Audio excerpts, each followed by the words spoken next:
Hello student. अभी तक हम लोग ने सीख चुका है types of set, operations of set और रिप्रेजेंटेशन ऑफ सेट। आज मैं सीखूंगा ड्यूअलिटी ऑफ सेट क्या होता है। ड्यूअलिटी इन जनरल हम लोग बोलते हैं प्रिंसिपल ऑफ ड्यूअलिटी। तो कभी भी अगर यूनियन सिंबल आए, दिस सिंबल यूनियन सिंबल आए तो उसको मैं इंटरसेक्शन में चेंज कर सकता हूँ, या इंटरसेक्शन आए तो यूनियन में चेंज कर दूंगा। जैसे मुझे इसका ड्यूअलिटी फाइंड करना है, A union suppose you.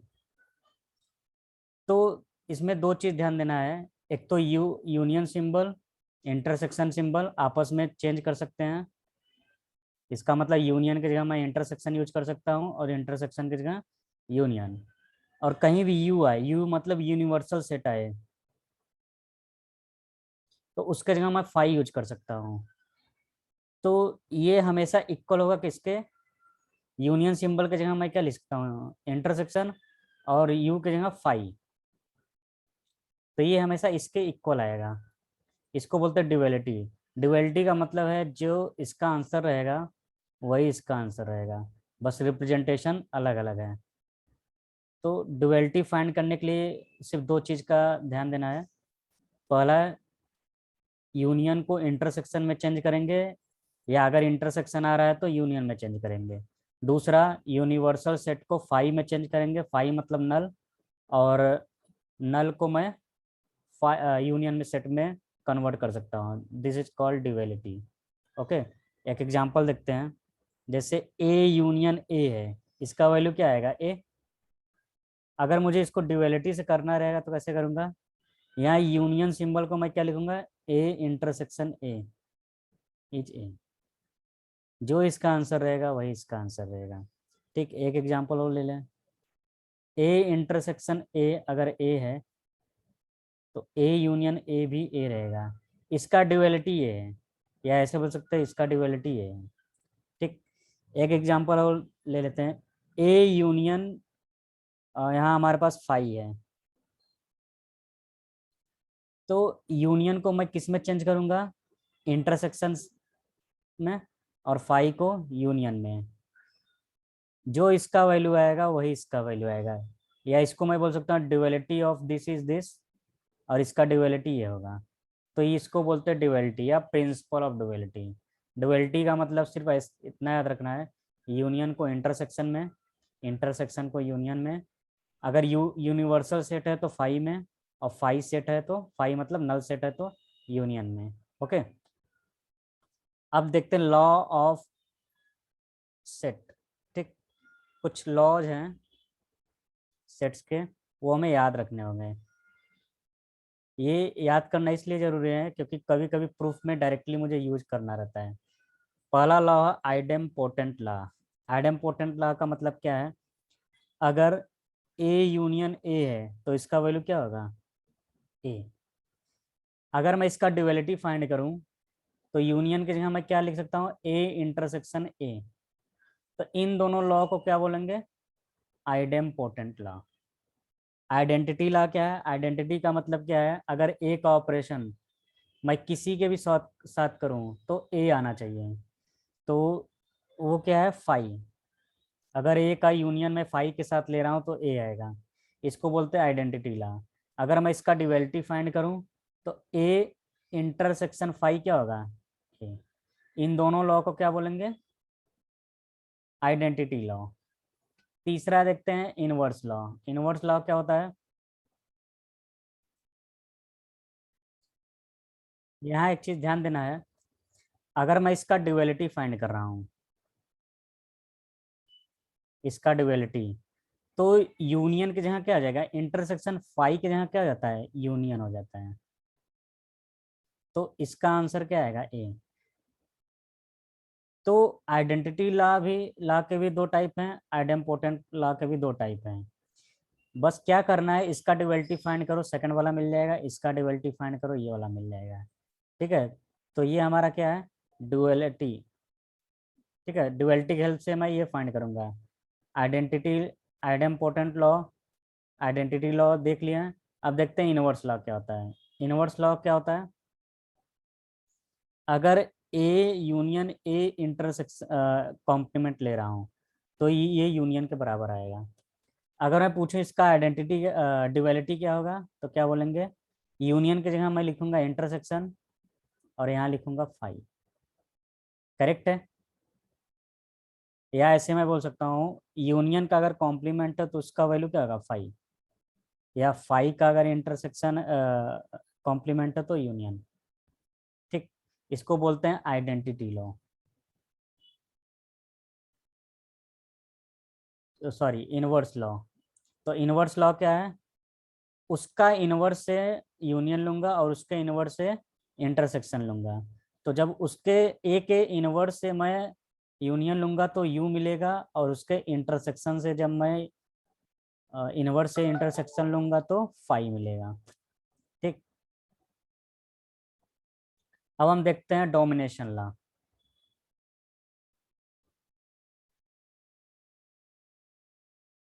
Domination law क्या होता है, अगर A union union universal set ले रहा हूँ तो कौन डोमिनेट करेगा, बड़ा वाला यूनिवर्सल सेट। अगर ए इंटरसेक्शन यूनियन ले रहा हूँ तो कौन डोमिनेट करेगा, छोटा वाला, क्योंकि इंटरसेक्शन का मतलब क्या होगा, कॉमन। ठीक, या ऐसे मैं बोल सकता हूँ अगर मैं इसका डुअलिटी लूँ तो यहाँ क्या हो जाएगा, फाइव, और यहाँ क्या हो जाएगा, फाइव। तो इसको बोलते हैं डोमिनेशन लॉ। ओके।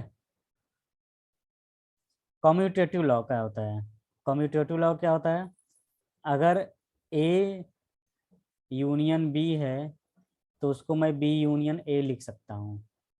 या ए इंटरसेक्शन बी है तो मैं उसको बी इंटरसेक्शन ए लिख सकता हूँ। This is called commutative law. ठीक, तो कम्यूटेटिव लॉ ये है। अब हम देखते हैं एसोसिएटिव लॉ। एसोसिएटिव लॉ क्या होता है, अगर A union B union C है तो A union B union C रहेगा। या अगर A intersection B intersection C है तो इसको मैं लिख सकता हूँ A intersection B intersection C. इसमें ध्यान देना है एसोसिएटिव लॉ में दोनों का सिंबल मतलब बाहर वाला सिंबल और अंदर का सिंबल सेम होना चाहिए। अगर दोनों यूनियन है तो दोनों यूनियन रहेगा राइट हैंड साइड, और दोनों इंटरसेक्शन है तो दोनों इंटरसेक्शन रहेगा राइट साइड। डिस्ट्रीब्यूटिव लॉ में उल्टा होता है, अगर बाहर एक यूनियन है तो अंदर यूनियन नहीं होगा, अंदर डिफरेंट सिंबल होगा इंटरसेक्शन। या अगर बाहर इंटरसेक्शन है तो अंदर यूनियन होना चाहिए, तो इसको बोलते हैं डिस्ट्रीब्यूटिव लॉ। डिस्ट्रीब्यूटिव लॉ में क्या होता है, जो बाहर का सिंबल है वो अंदर चला गया, और जो अंदर का सिंबल क्या इंटरसेक्शन वो बाहर आ जाएगा। वैसे यहाँ देखो, बाहर क्या है इंटरसेक्शन, तो ये अंदर आ जाएगा, और अंदर क्या है यूनियन, तो यहाँ यूनियन आ जाएगा। तो इसको बोलते हैं distributive law. Distributive law associative law में क्या डिफरेंस है, एसोसिएटिव में सबका सिंबल सेम रहता है, अंदर का भी बाहर का भी। लेकिन डिस्ट्रीब्यूटिव लॉ में सिंबल डिफरेंट रहेगा, अगर यूनियन बाहर है और इंटरसेक्शन अंदर है तो राइट हैंड साइड क्या हो जाएगा, यूनियन अंदर हो जाएगा, इंटरसेक्शन बाहर हो जाएगा। वैसे दूसरे वाले केस में हो जाएगा। डी मॉर्गन्स लॉ क्या होता है, अगर ए इंटरसेक्शन बी का कॉम्प्लीमेंट मैं लूंगा तो ये जाएगा ए का complement intersection of complement of intersection होगा यूनियन बी का कॉम्प्लीमेंट। या अगर ए यूनियन बी का कॉम्प्लीमेंट ले रहा हूँ तो A complement intersection B complement होगा। अब देखते हैं अब्जॉर्प्शन लॉ क्या होता है। This is very important.